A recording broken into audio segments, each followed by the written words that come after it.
प्रणाम। जय Jinendra.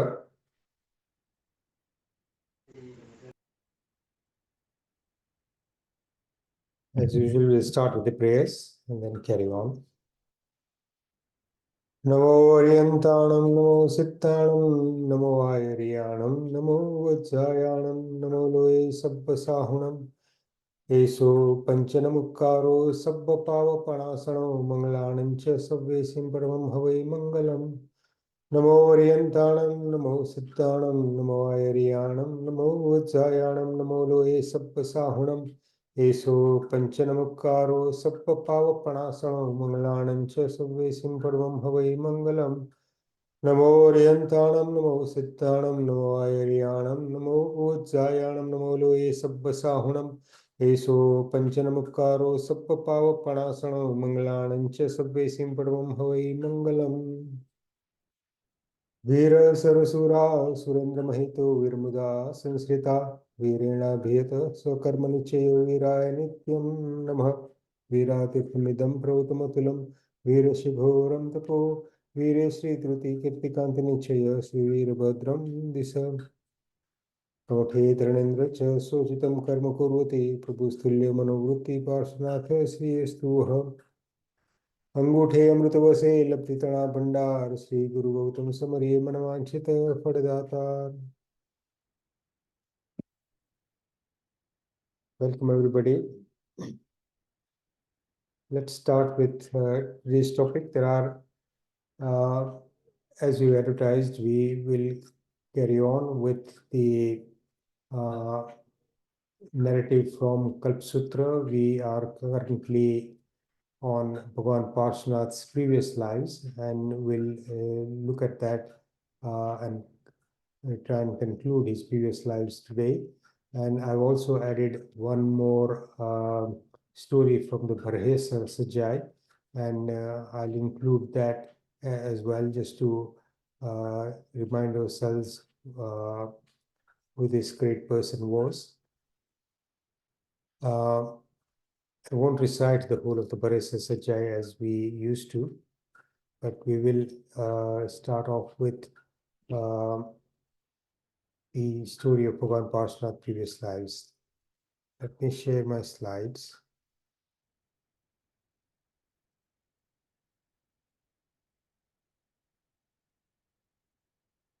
Okay, I hope we can all see the slides. Yes, we can see that.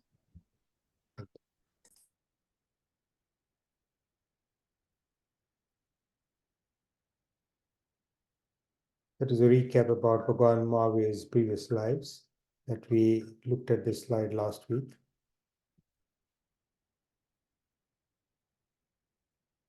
Now, just a reminder of Bhagwan Parshvanath's previous lives and the connection that he had with Kamath.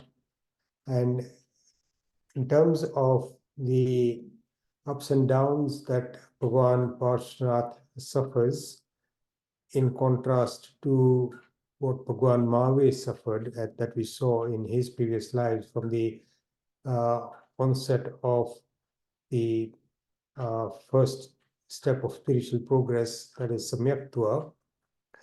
Bhagwan Mahavir had quite a stormy course that we saw.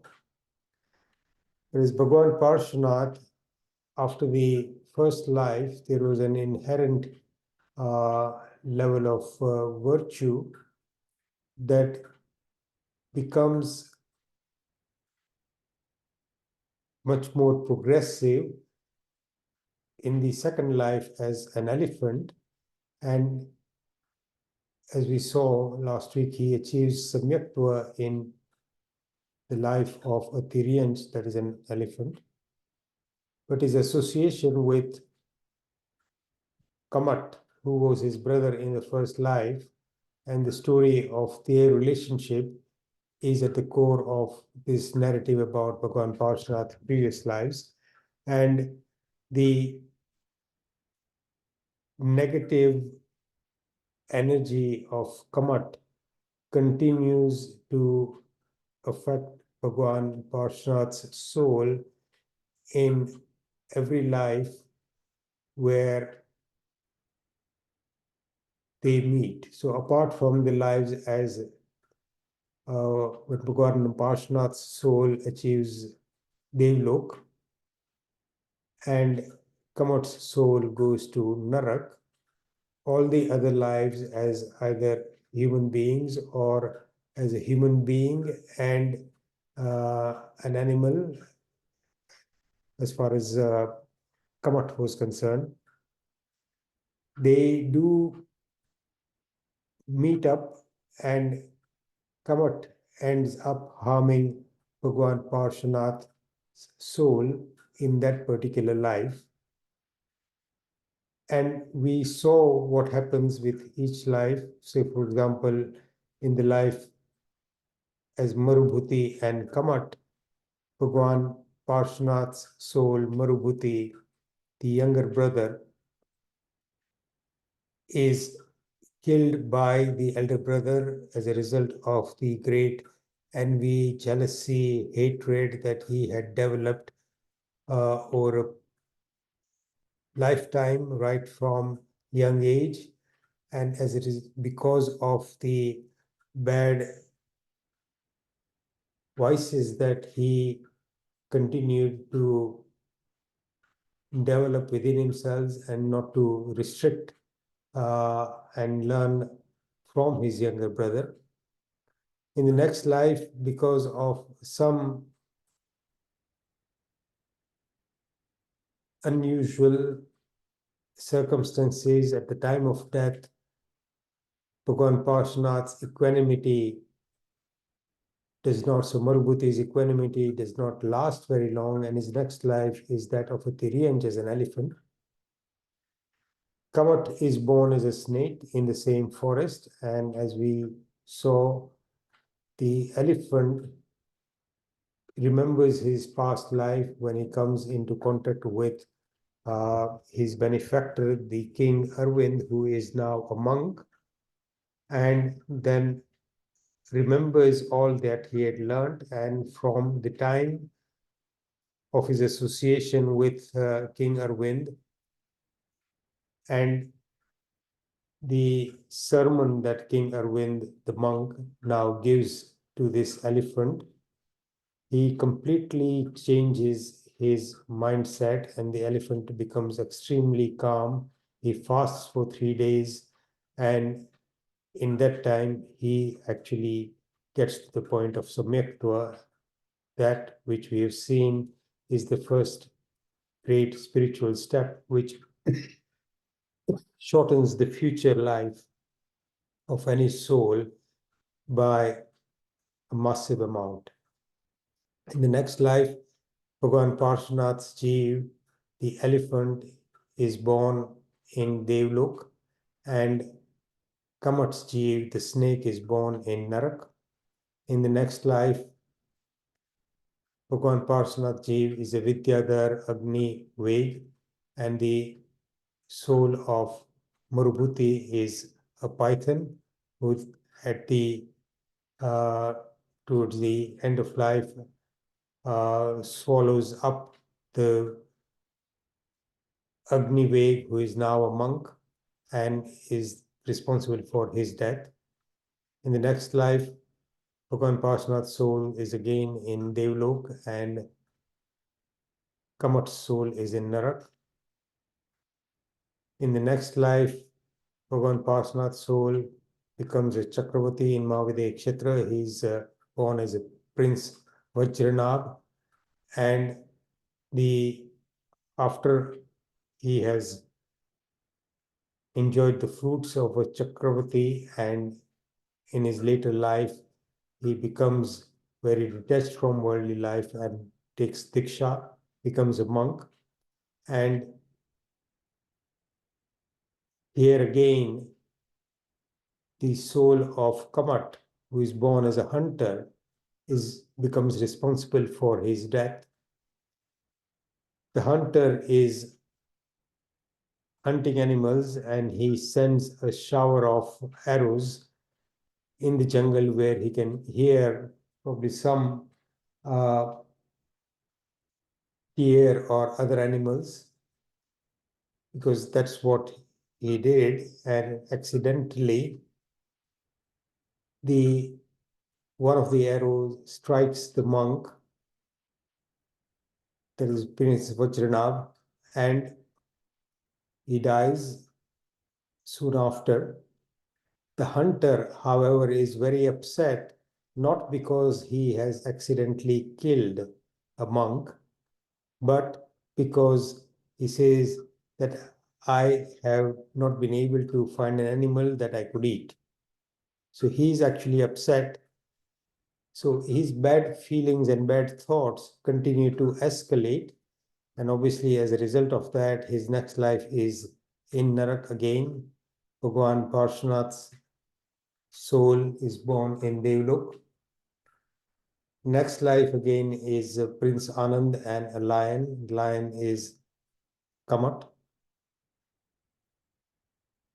And in this particular life, Prince Anand, Bhagwan Parshvanath's soul achieves Tirthankar Nam Karma. The next life again, the lion is born in Narak, and Bhagwan Parshvanath Jeev is in Devlok. And the last life, Bhagwan Parshvanath and Kamath, who is a tapas. And we saw the incident where Bhagwan Parshvanath confronts the tapas Kamath, tells him about the two snakes that are burning in the pyre of fire that he has lit as a demonstration of his great tap, and advises him that any tap which involves loss of life and violence and hinsa to other animals or human beings is no tap at all. And Kamat is very proud. He does not like a young prince telling him that he is wrong, and he strengthens his enmity towards Parshvanath Bhagwan in that life as well. He doesn't know who he is from the previous connection, but after that particular incident, Kamat continues to hold the grudge, and sometime later dies and is born as a Dev in Devlok because of all the punya that he had accumulated as a tapas. And Meghmali Dev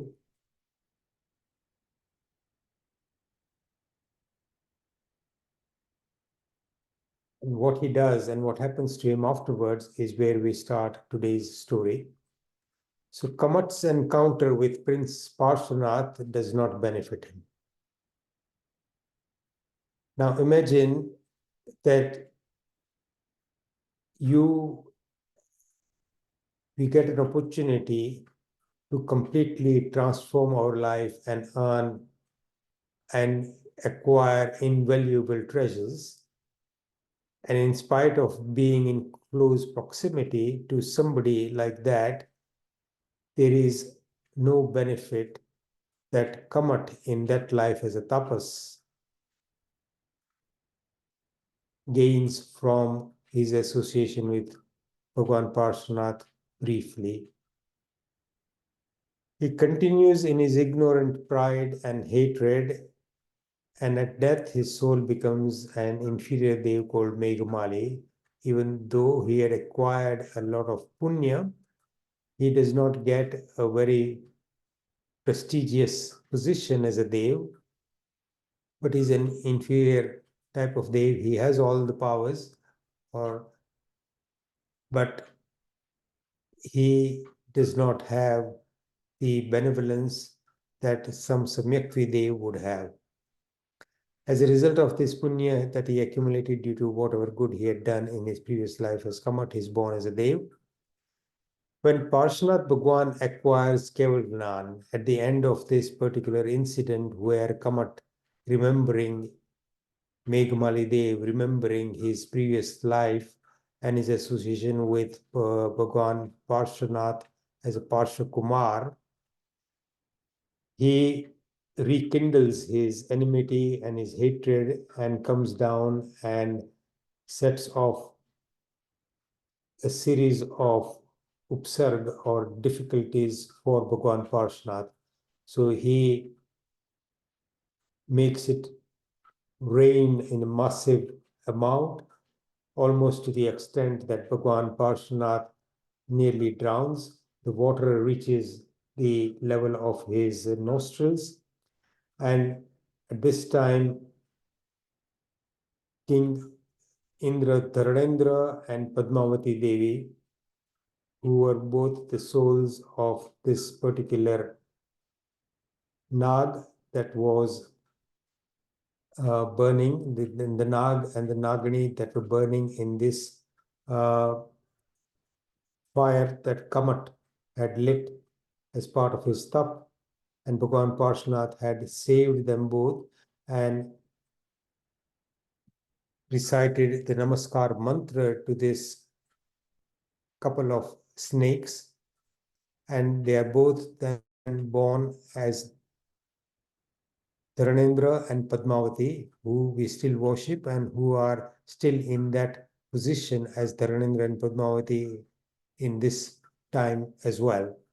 And therefore, we constantly pray to them to cure any particular problem that we might have.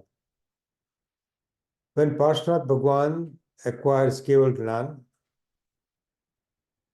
all the devs come down to celebrate this particular event, and they come down and create a samvasaran that is part of the immediate ritual that happens after Tirthankar Paramatma achieves Keval Gnan.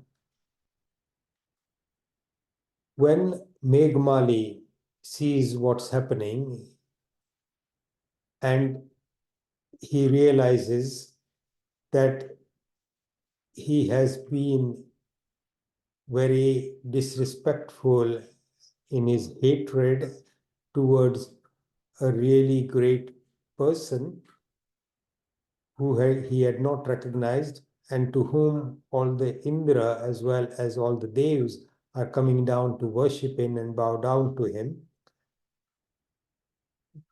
That particular scene as it is going on makes him realize the mistake that he has made, and his mental state changes.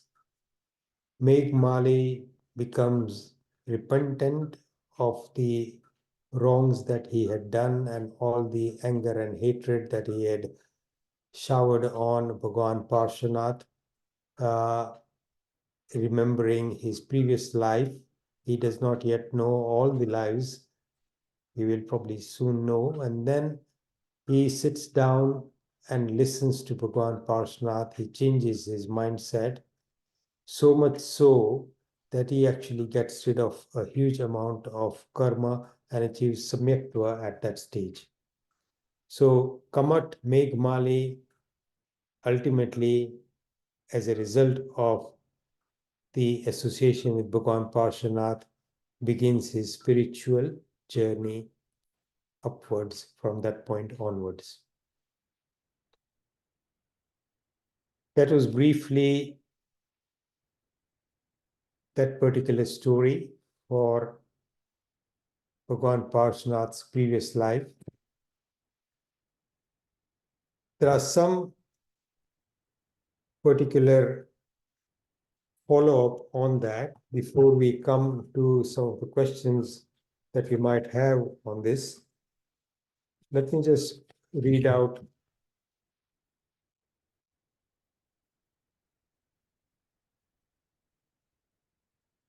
some other aspects of Bhagwan Parshvanath's life in that particular life.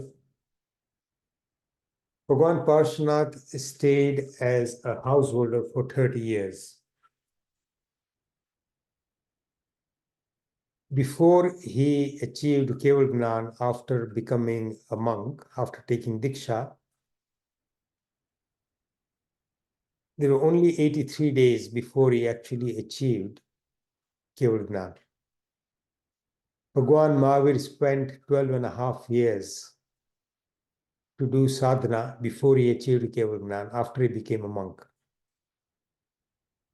There are some Tirthankar Bhagwans who have achieved Keval Gnan within a few days of taking Diksha.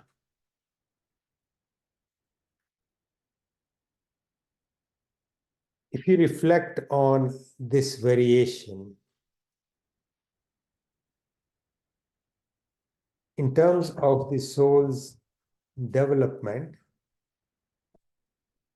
what do you think is happening to create this difference?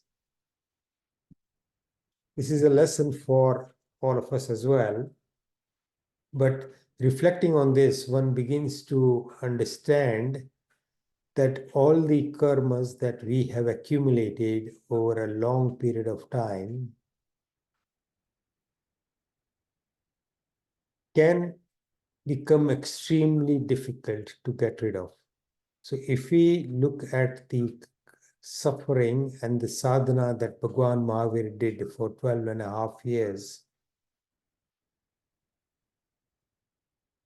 and all the different difficulties that he suffered in those years, all the people, the Devs, the Gowal, who came to shower abuse and do all kinds of mischief and created so much pain for him. And as opposed to this, that Bhagwan Parshvanath's life, there's only this one particular major incident in which he was protected by Dharanendra and Padmavati. And that was it as far as an upsarga was concerned. If you look at Bhagwan Rishabdev's life, the most important difficulty that he faced was that he could not get any food for almost 13 months after he became a monk, because at that time he was the first monk and people had never seen a monk before, and they did not know what a monk could actually eat. So when he went round the country from place to place, people would offer him all kinds of things, but none of that was suitable, and he had to fast for almost 13 months. And in memory of that, in remembrance of that, some of us would do Varshitap, not in the same way. We can't fast for a year, but people fast for a day and eat once the next day. So Upwas and Ekasno, Upwas and Ekasno. So that is how we celebrate Varshitap in remembrance of that. And it is celebrated, the ending of it is celebrated on the same day that Bhagwan Rishabdev actually got the first taste of food in the form of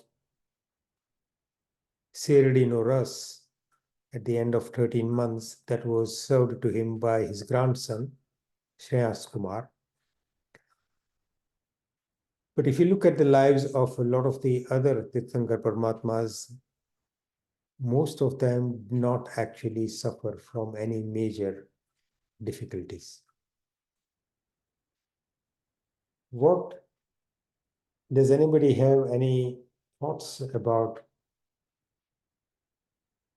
why this might be so? What determines how quickly you get rid of your karmas, and what determines the great difficulty that some of us are likely to have in our journey towards moksha?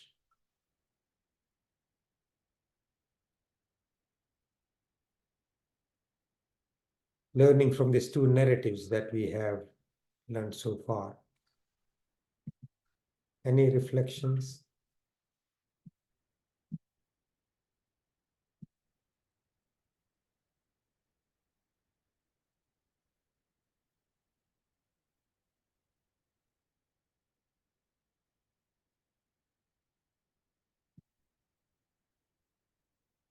Thank you for all those who switched on their videos, but you can all do that.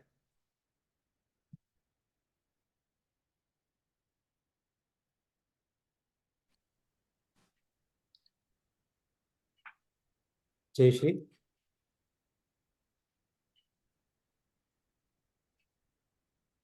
You raised your hand. હા સંભળાય sorry હા Yeah. પ્રણામ એ પ્રણામ. કર્મ નિર્જરા થઈ છે કે જેમ જેમ નિર્જરા થતી જશે એમ આપણે આગળ આગળ જતા જશું એવી રીતે થશે હા એ રીતે થશે પણ ઘણીવાર આપણે ઘણા આગળ પહોંચી ગયા હોઈએ ત્યાર પછી after we have reached so far, the burden of the accumulated karmas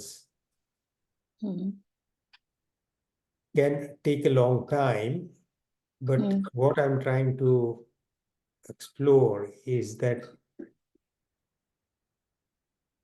even when we are in a position of spiritual progress,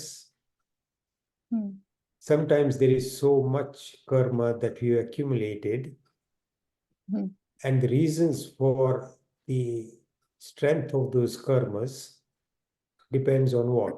So when it is very difficult to get rid of karmas which are nikachit, meaning those karmas which are generally do not modify. Yeah. So the point I'm trying to make is what actually determines how nikachit a karma is, meaning or how intense the karma has been bound so that it is impossible or very, very difficult to get rid of it. So, for example, we have heard that King Shrenik had formed a karma that would take him to Narak, and that was absolutely determined and that could not be changed. So, what is it that we do that actually binds the karma more and more strongly to a point that there is nothing that will modify it except us suffering from it? એટલે જ્યારે કર્મ bind કરીએ ત્યારે like એમાં એકદમ રસથી કર્યો હોય like intensity એકદમ I don't how can explain પણ એમ કે વધારે રસ પડતો આપણે કર્યો હોય ને એમાં જ આપણે ઇન્વોલ્વ થઈને ઇન્ટરેસ્ટથી કરતા હોય તો એ કર્મ વધારે ચીકણા બને બરાબર છે અને એને કાઢવા ડિફિકલ્ટ પડે એમ હા પણ આપણે શું કરીએ છીએ what we also do, I'll carry on in English because I think હા ઓ sorry difficulty. Yeah. Sir, I just wanted to add something when you finish, Ajitbhai. Yeah, please. Can I say it now? Please. Okay, I think one of the reasons that Nikatik karmas are bound very strongly is mainly our kashais. And because if you see the way the bandh goes, I mean, the bandh, our yoga will depend on the will determine rather the Prakriti and the Pradesh bandh. Yeah. Whereas our kashais, determine our sthiti and anubhag, which is the length. Sthiti is the length of time with which the karma will be bound for. Yeah. And anubhag or ras will be the intensity when the uday comes, when the fruit comes of the karma, when they'll come with that same force or even stronger. That's number one. Number two, I think also that once a keval gnan, once a tirthankar or a person, a monk becomes a kevri, the karma bound thereafter is only idiopathic. In fact, they say in agams that there is no binding of karmas, because when you bind a karma, it should last then more than a samay. Only then it is called karma which is bound. Whereas in the case of tirthankar or kevli, the karma is after kevagnan, it's not bound for more than one samay, in which case there's only ashra. That means that there is no what karma they bind is only shata karma, shata karma. The only difference in the only exception to the rule was Mahavir Prabhu's karmas after Kavagnan, because what he suffered, the Tejolesha of Goshala after his Kavagnan, which never happens to any, which has never happened to any other Tirthankar. Yeah. Yeah. So, thank you very much, Bharat Bhai and Jayashree. This is a very good exploration of that particular question, and very well explained, Bharat Bhai. So, just to elaborate on what Bharat Bhai and Jayashree have said, what determines the strength of the binding of that karma and how long it will last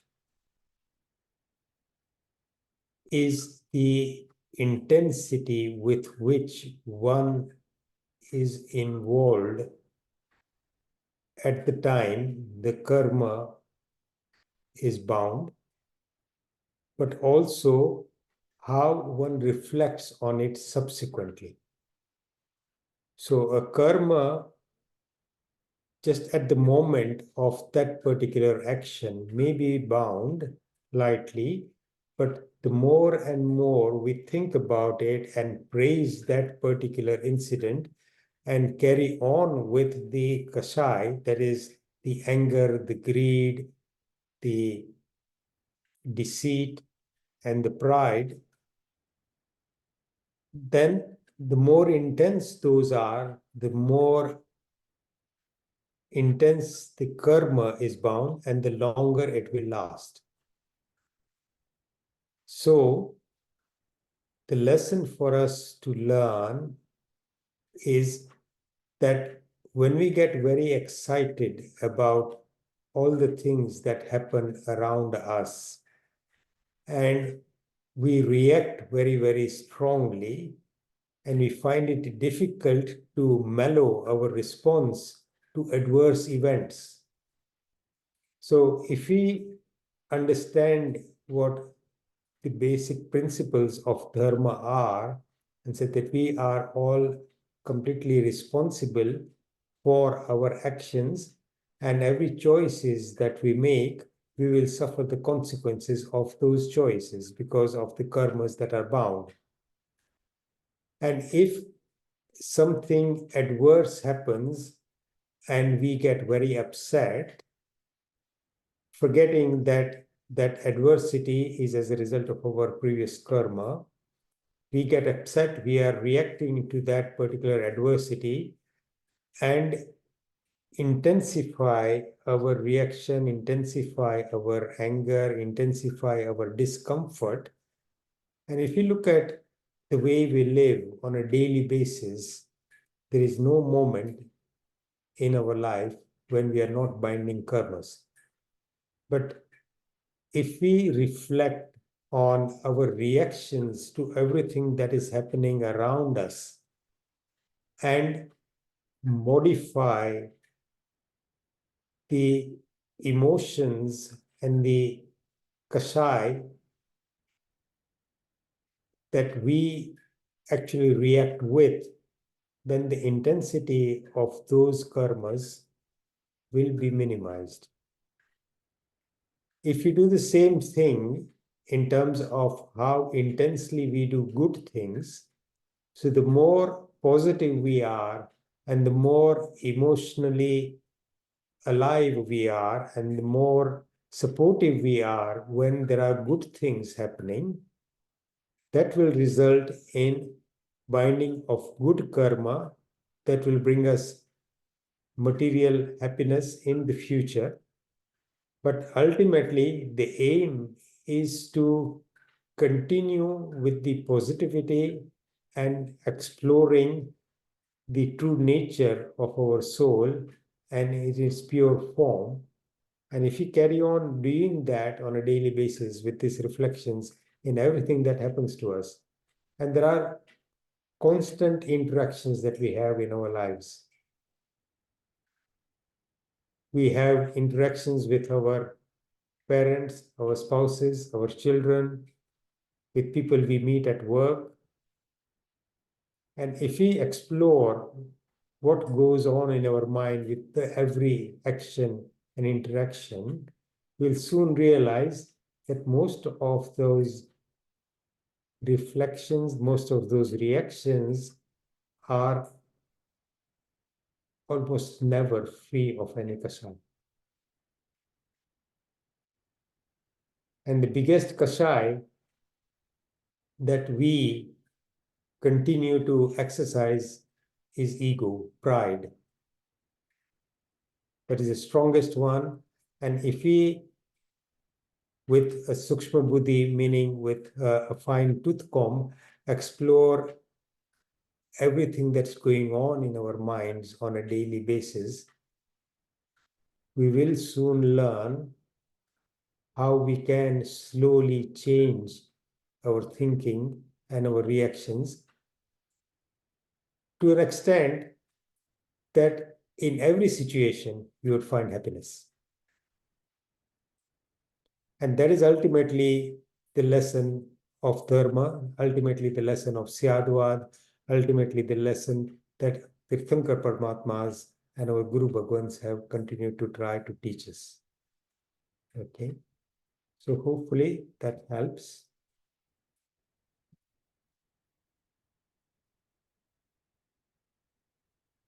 In the same context, let's look at what pulled Kamath down in the first life as the elder brother of Marubhuti. What were the particular vices, particular mischief that set the scene for his long-term spiritual decline? And he suffered in Narak and as a Tiryanj, as a snake, as a lion, as a hunter, as an Ajgar. So we looked at the virtues when I mentioned positivity. What are the vices? What are the wrongs that Kamath did in this life?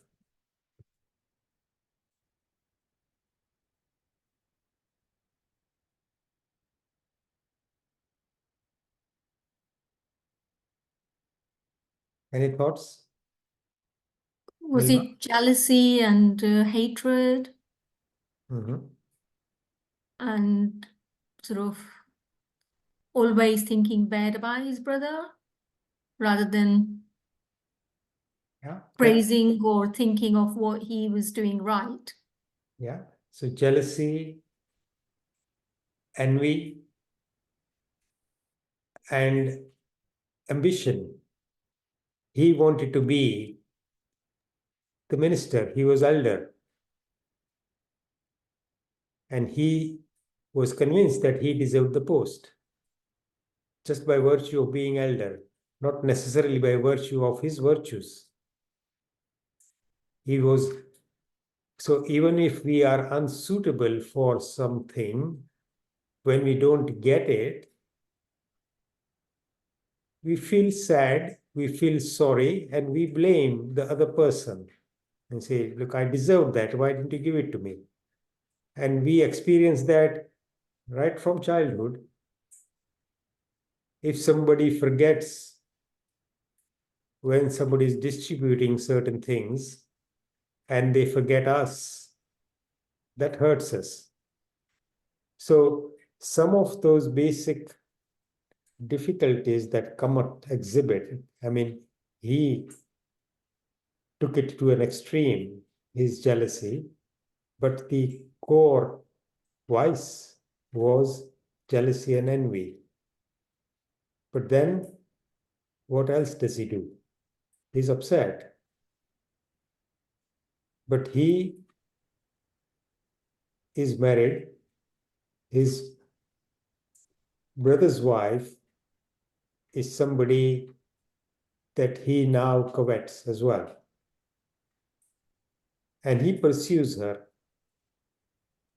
forgetting that he is the elder brother, forgetting that he has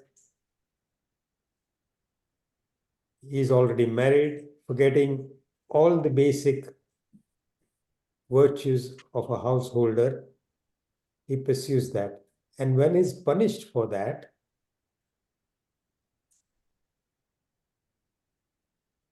he cannot see his fault. So the faults that pulled him down,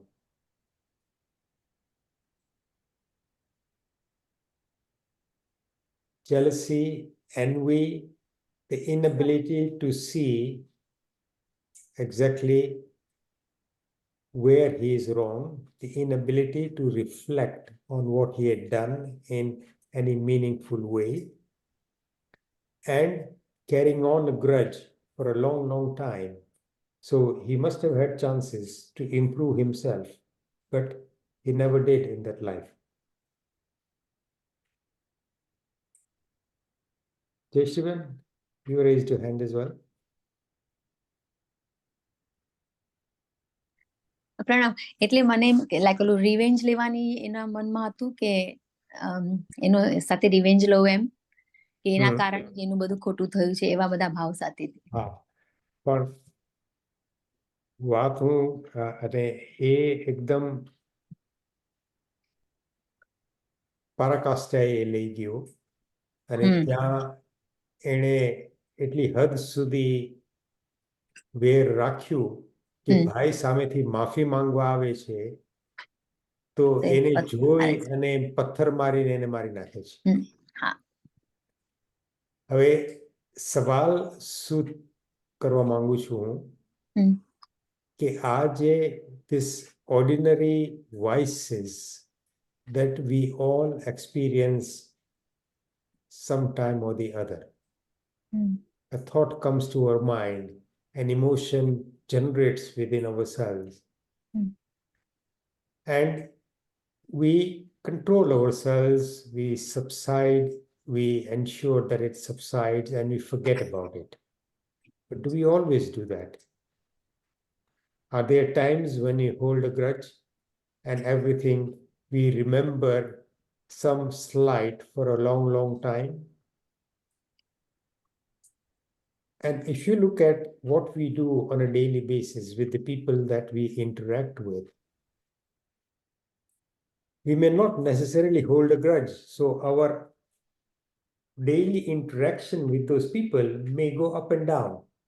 So a moment maybe we are completely calm and collected and like that person. When something goes wrong, we dislike that person and we lash out. And then we find that everything is all right and we forget about what we had done before.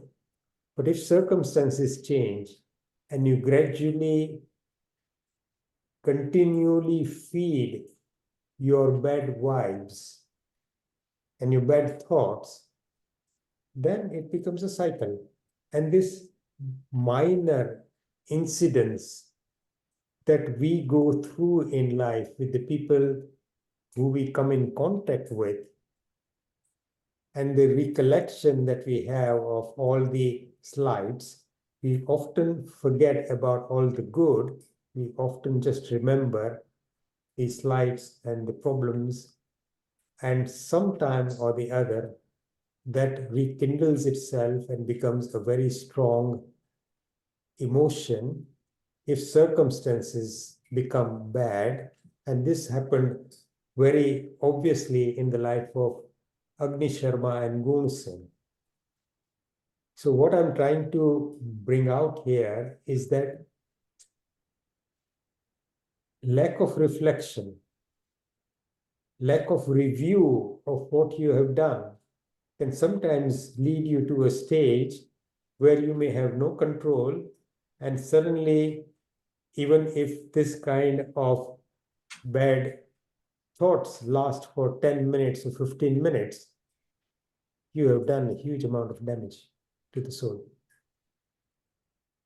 So, Ajitbhai, is it also that something's happened? Okay, we bounded the karma, but then not just on that particular day, but day and day again, mentally we're reliving it. Yep. then that karma becomes very strong to get Absolutely. rid of. Yeah. Okay. So karma that are in stasis can be modified. So those karmas, so all the, when we do tap, when we do any kind of good, and when we, nirjara is also happening on a regular basis, not just nirjara of karmas that we are experiencing, the fruits of which we are experiencing, but also other karmas that are in store. So they are being modified on a regular basis all the time as well. So every moment is important, but how we look at things is the most important lesson that I'm trying to bring out, and how we react to things, and for how long we react negatively. So if we are in a positive frame of mind, we want to maintain that positive frame of mind. And So that is very difficult. That is very difficult, but it is ultimately the path of happiness. And in some ways, it's very easy. If you're positive, you're happy. But then if somebody's done wrong by you, really, really wrong by you, then, okay, when I listen to this, I read something, then I'm feeling positive, and I think, no, I kind of like want to forget that incident. A year down the road, I suddenly remember that, and I go into that mode again. So it's very, very hard. It's very that hard. You try but somewhere along the line, something happens, and those memories come back. And I know that obviously I'm binding karma by thinking about that eventuality, and then by not just thinking about it, but thinking about that person, thinking about what they've done to me. And it's very tough, very, very tough. It does come back eventually. But you know what? The awareness that is important, the knowledge that this is what happens, is actually a very good, positive spiritual step.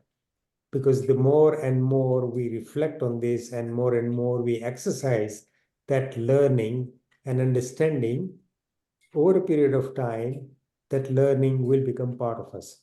So what we are doing in this life is forming good sanskars that will then come to fruition in future lives.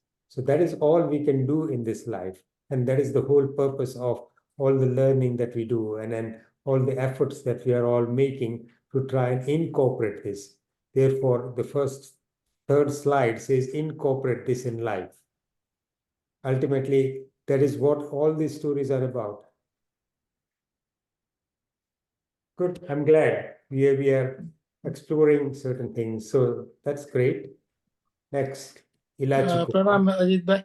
Yeah, I just please. wanted to add a couple of things. In the case of Kamath, I mean, let's put it that way, that he was full of vices, and practically had no virtues at all. That's number one. Number two, he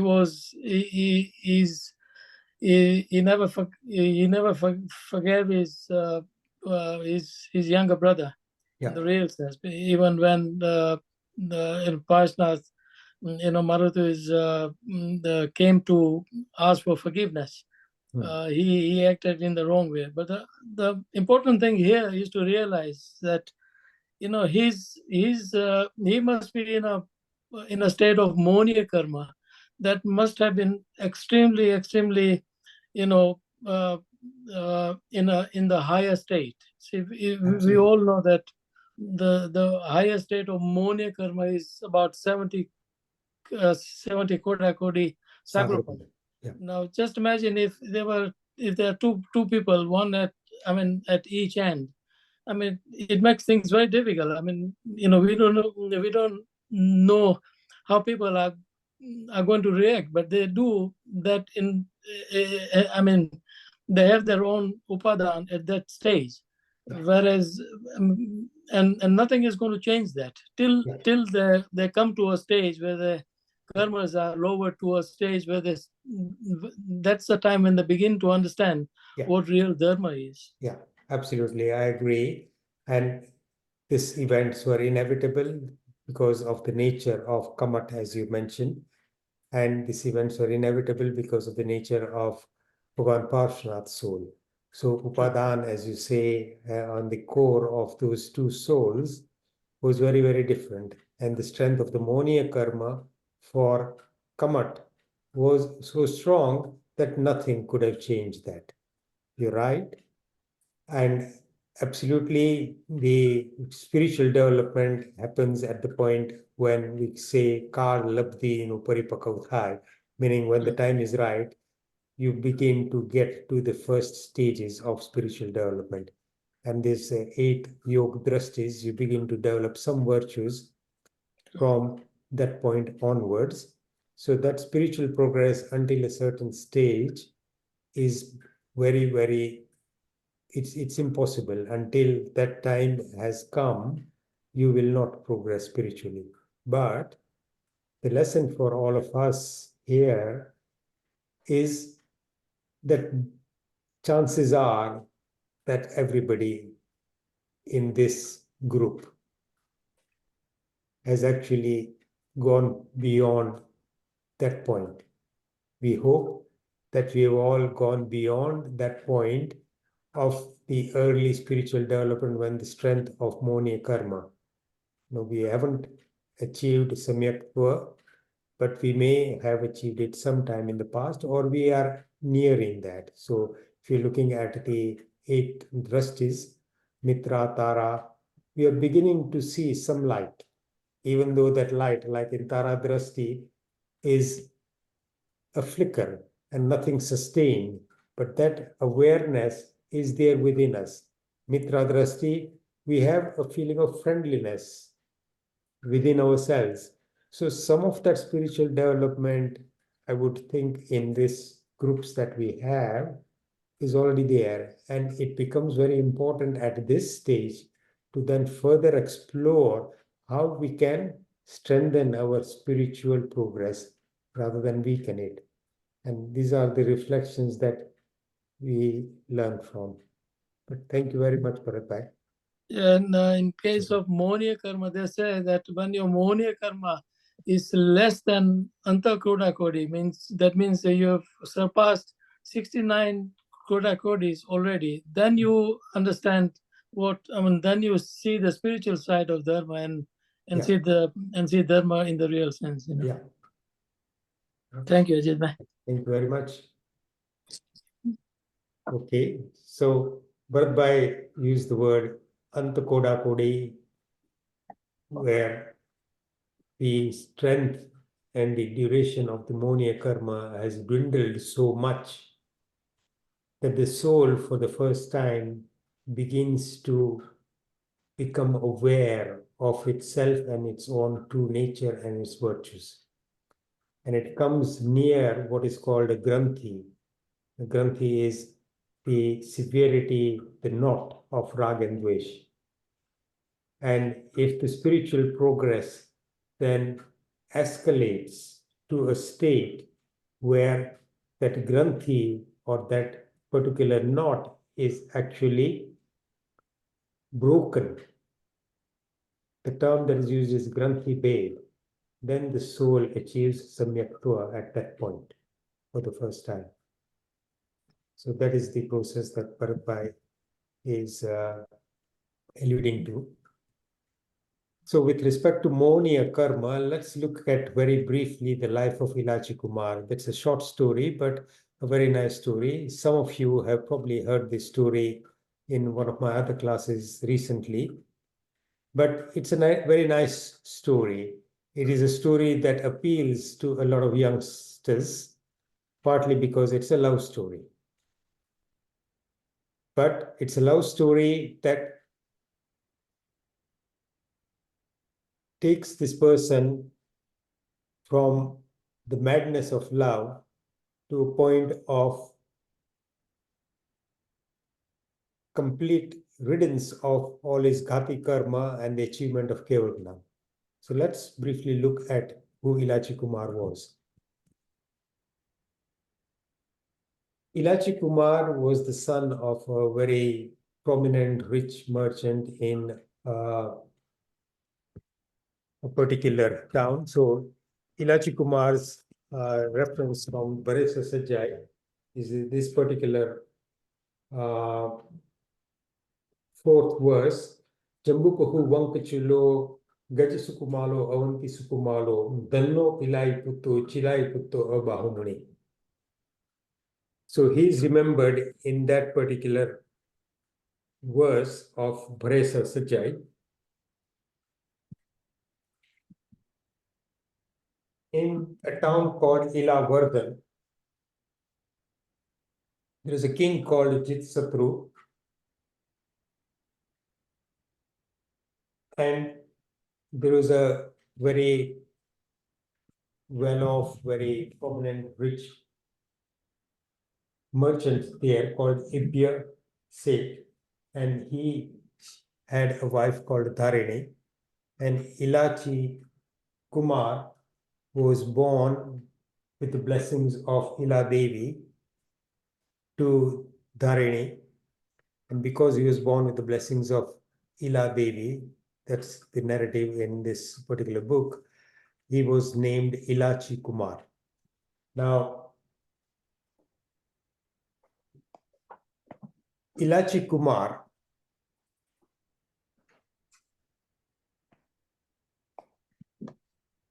was actually quite detached in many ways. He progressed in age, was obviously very well looked after, was born in a very rich household, and he was very clever as well. So he was very good at learning and he picked things up very, very quickly. But when he became young and the parents were thinking of getting him married, he remained detached from any kind of worldly life. He was not interested in getting married, or he didn't show any interest in the opposite sex. And his father thought that if I want him to enter a life of a householder, I need to get him interested in what the life of a householder offers and what the attraction of the opposite sex is. So he actually introduces him, his father, to some friends who he could obviously see were very much age appropriately very interested in the opposite sex. As a result of this association with these friends, Elachikumar begins to visit places and see things that he had no interest in previously. So once Elachikumar sees a dancer as part of a troupe of performers, they were traveling performers, and she's so beautiful that he falls absolutely madly in love with her.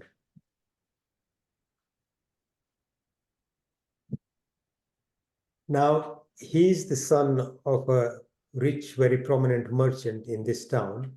He's fallen in love with the daughter of a traveling performer who socially is considered at a much lower level. And he goes with this proposal to his father and says, I want to marry this girl. Now, for his father, that was obviously something that he considered would be completely inappropriate. But because Elachikumar was very insistent and he was completely madly in love with this person, he says, I won't marry anybody else. And if you don't marry me to this girl, then my life is not worth living. So very reluctantly, his father goes to the father of this young girl called Lekha and asks for his daughter's hand in marriage for his son, Elachikumar. Now, the traveling performers, their troupe, they had a rule that we only marry our daughters to a person who is part of our culture, who actually becomes really prominent and proficient in this particular skills that we have, to an extent that he actually wins a prize from a king. And says he has to prove himself. He may be your son, and he may be you may be very, very rich, but to us these are the rules that we follow when our daughters marry. So Elachikumar is completely convinced and so madly in love. He says, yeah, fine, no problem. I will learn those skills from you. And he joins that troupe of traveling performers and starts learning, putting into practice as to everything that they do. And some of their acts were basically tightrope walking on a very, very highly strung rope on two poles and dancing on the rope while balancing himself without falling. And over a short period of time, he becomes completely proficient in that. And the time comes for him now to prove that he has acquired skill good enough to please a king. So they go to a king's palace, and start a performance. So as one would know that in a king's palace, when a performance is going on, there are lots of other courtiers, there's lots of things. So the performance is actually, on a stage outside. The king is sitting on his throne on another stage and watching the performance. Elachikumar has climbed up the pole and is dancing on this tight rope between those two poles and is showing his skills of balance, of acrobatics, everything. And meanwhile, Lekha, the person he's in love with, and she obviously by this time has got to that stage of loving him as well, is playing the drum. So I remember this, the description is not always there because the story is often depicted in these kinds of pictures. So a long time ago, I've seen a picture depicting this particular story in this way in a book. So Lekha is beating the drum and Elachikumar is dancing. Now, as Elachikumar is dancing, he finishes one performance, expecting the king to reward him because that was a great performance. The king, by this time, has set his eyes on Lekha himself. He sees her and she says he knows the story behind this, that Elachikumar is here to please me, but if he carries on dancing, he thinks in his mind, and he is so tired that he falls down and he injures himself or kills himself, then I can marry this Lekha. So his mind is engrossed in this, even though he's a big king, probably with many wives, he's got beautiful queens, he is now completely besotted to this Lekha, to this dancer. Elachikumar carries on another performance because the king is saying that, oh, my mind was somewhere else. I didn't actually see your performance very well. So Elachikumar goes on, performs again. And then the king, he comes down, finishes his performance. King says, oh, I'm sorry, I was really distracted. I'm not feeling well. Can you perform again? He does that the third time. This time, Elachikumar is getting very, very disappointed. He's thinking, what am I doing? But then he sees a monk in a very big palace-like house of a rich merchant somewhere, which is not far from the stage where they are. He sees a particular scene. He sees a monk standing in front of an extremely beautiful lady of the house who is trying to serve him with Gochri. So this is a Nirgranth monk, a Jain monk, who has come for Gochri, and this beautiful lady of the house is giving him with great bhav and with great respect. She is giving him food, and this Muni is saying, no, no, no, that's enough, I don't want any more. And the Muni's eyes are completely riveted down. He's not even looking. He's not aware of her beauty. He's not aware. All he wants is a bit of food, and even that he wants it in a limited quantity. Elachikumar begins to think, where is this Muni who is completely oblivious of the beauty in front of me, or in front of him, and completely oblivious to this great food that is being given to him? He has no interest in that. All he wants is a bit to satisfy his hunger for the day, and that's it. And where am I? In contrast, I've completely got engrossed in this lady. I've left my house. I've left my loving parents. I've lost my way for the love of a person. And all this is all temporary. None of this is part of me. None of this is what I should be really worried about. And in that state of mind, his spiritual development progresses so rapidly that while he is dancing on that pole, he achieves Kevalgna. And subsequently, the story goes, and I've had that part of the story elsewhere, that a lot of other similar miracles actually happen. But this was Mahavide Kshetra. This was really highly spiritually developed souls anyway, but Elachikumar, while dancing on a pole, achieves Keval Gnan, and then obviously becomes a monk and carries on as a Kevali. And he is remembered in Bhare Sar Sajai as somebody in verse 4. That is a short story. Hopefully, it didn't take too long, but we'll carry on in the same way. Next week, we'll probably take on the life of Bhagwan Rishabdev briefly, or Bhagwan Nilnath. It is part of the Kalp Sutra, and maybe one more story from Bhare Sar Sajai. So any last questions? Ajitbhai, I've received a question from Rashmita. She wants to follow on from Bijol's comment. She's asking, if someone has done you wrong for a very long time, but on their deathbed, you actually make the attempt to forgive them for the wrong that they have done to you, does this reduce your karma? I feel it reduces the burden, but does it reduce karma? Anytime you ask for forgiveness, anytime you forget and forgive somebody else,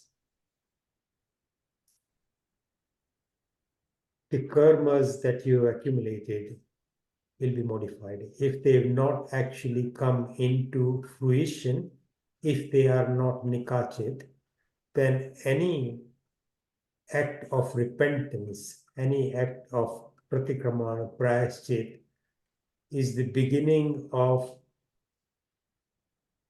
a spiritual development. So this is a mention that I made last week in my Wednesday class, that when does Agni Sharma's spiritual development start? His spiritual development starts the moment he begins to question the idea that why has he tried to burn a monk? The monk, obviously, Samraditya, survives and becomes a Kevali at that point, and he's telling this story, and somebody asks him that your association with this person who was trying to kill you, and he explains the whole story of their association over so many previous lives. And then somebody asks what's going to happen to him.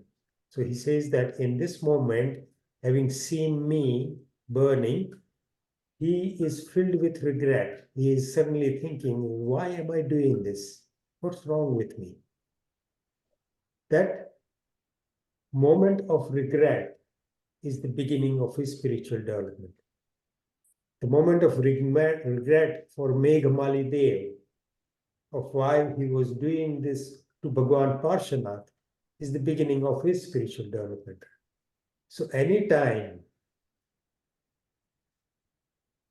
one gets into this mode of feeling benevolent and forgiving and forgetting is a good day. So don't hesitate to ever do that. But also, what will happen to the karmas? Only Kevali Bhagwans know. Will we get rid of those karmas? We don't know. Chances are we may, if they are not nikachit. But whatever the virtuous thought will help your spiritual progress. Thank you, Ajitbhai. Okay. Sorry, was there any other comment? Yes, you mentioned Bijal. Bijal, you didn't say anything today. So I was just wondering whether there's you put that on in the chat. Not yet today. No, I think Rashmita meant Nirmal. Okay, sorry. Sorry, I apologize. No, don't worry. That's fine. So no, I was just wondering if I missed something that Bijal wanted to contribute.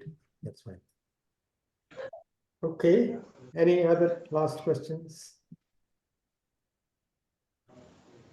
I have one. Yeah. Hopefully it can be answered in brief, maybe. Yes. You mentioned about Nikachit karma, and we know that those are really chikana karma that you can't shed by doing pratikama or whatever. But what makes something Nikachit, or is it something we do? Like most of them are minor, I assume, depending on the intention. In the scheme of what we create in our daily lives, do you think we do a lot of Nikachit karma on average person? Probably not, but you see, if you observe carefully what happens in workplaces, in households, certain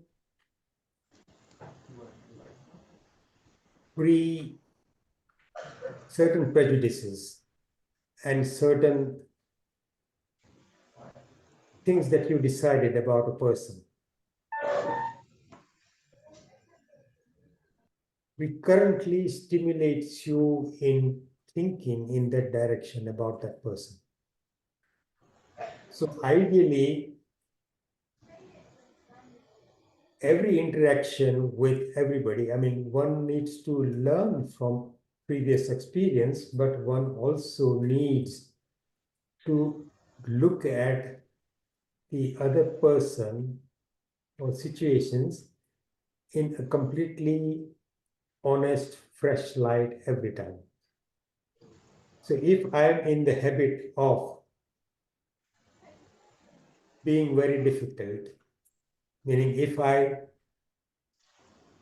continuously annoy some person and that person has made a decision that this is the way he behaves all the time, I am acting out of habit. But if a person is acting out of a predetermined, experienced learning, which then becomes a prejudice to an extent. And every time we react in a prejudicial manner towards anything or anybody, we are reinforcing that sanskar. So the association with that person then over future lives may carry on taking a negative association.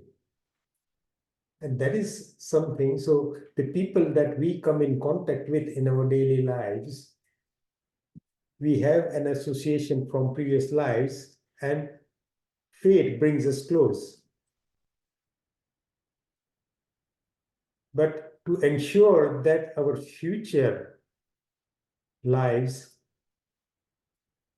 retain a positivity, we have to actively reinforce the good feelings about the people. We don't want to reinforce bad prejudices. That is a lesson that I learned. And I worry that it is not difficult to form Nikachit karmas. I worry that it is actually very, very easy. The intensity of what goes on in our minds sometimes. So I don't know. I mean, my knowledge of karmas and the whole thing is very limited.